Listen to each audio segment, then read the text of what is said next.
A very warm welcome. Today, I, Ria Khanna of BA LLB 6A, am here to present my topic Regulation of Combination under Competition Law. Before moving with the combination and its regulation, let's understand what is competition and what is the need of competition law. Competition is a process of economic rivalry between market players to attract the customers. Competition also refers to a situation in a business environment where businesses independently strive for the patronage of customers in order to achieve their business objective. The need of competition law is that in recent years the Indian economy has been one of the best performers and is on high growth path. Infusion of greater degree of competition can play a catalytic role in unlocking the fuller growth potential in many critical areas of the economy. In the interest of consumers and the economy as whole, it is necessary to promote an environment that facilitates fair competition outcomes in the market and restrains anti-competitive behavior and discourage market players from adopting unfair trade practices.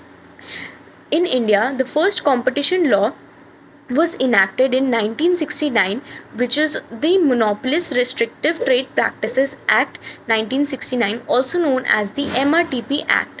In October 1999, the Government of India constituted a high-level committee under the chairmanship of Mr. S.V.S. Raghavan, also known as the Raghavan Committee, to advise a modern competition law for the country in line with international development and to suggest legislative framework which may entail a new law or suitable amendment in the MRTP Act. After considering the recommendation of the Standing Committee, the Parliament passed the Competition Act 2002 in December. Competition Act aims at removing the impediments with the purpose of promoting the competition among domestic and foreign companies. The objective is to shun the concentration of firms which may lead to make use of anti-competitive practices. Now, let us understand what is combination.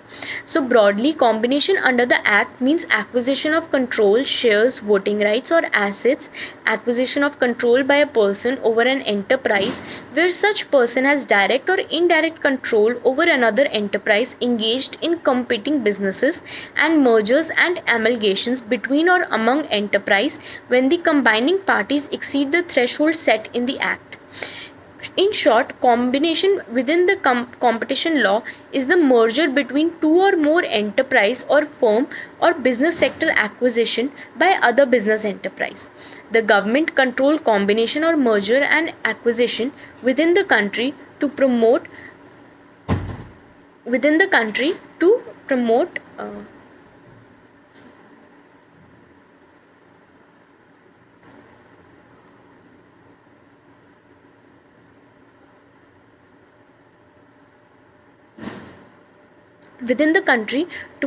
competition and thereby seeing to that small scale establishments are not overshadowed and swallowed by more reputed industry.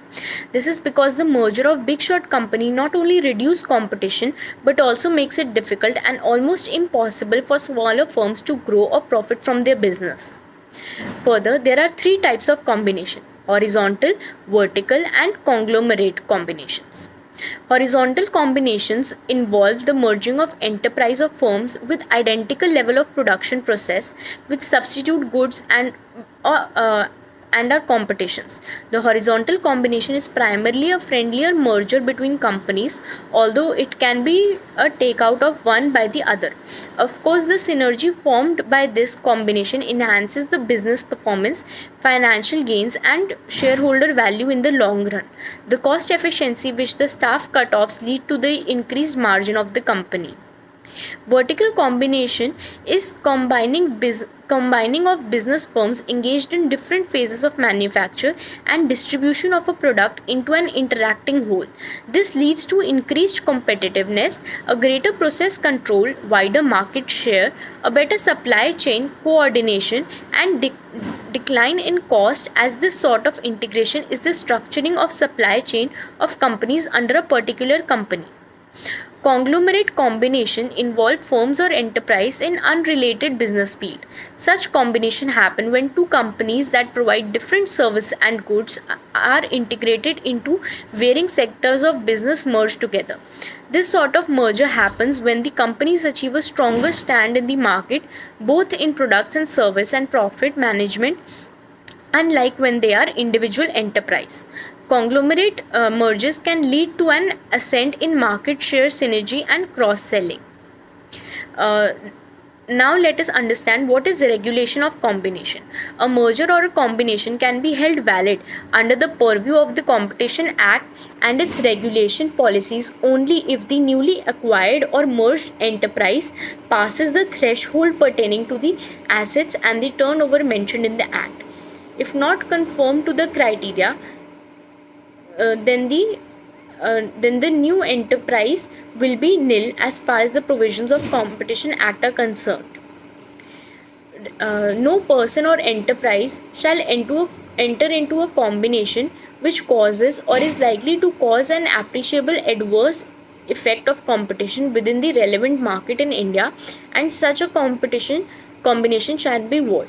Any person or enterprise who or which proposes to enter into a combination shall give notice to the Commission in the form as may be specified, and the fee which may be determined by the regulation. No combination can come into full effect until 200 days have passed from the day on which the notice has been given to the Commissioner, or the Commission has passed order, whichever is earlier. If the Commission does not, on the expiry of a period of 200 days, 10 days from the date of notice given to the Commission, pass an order of issue direction, the combination shall be deemed to have been approved by the Commission.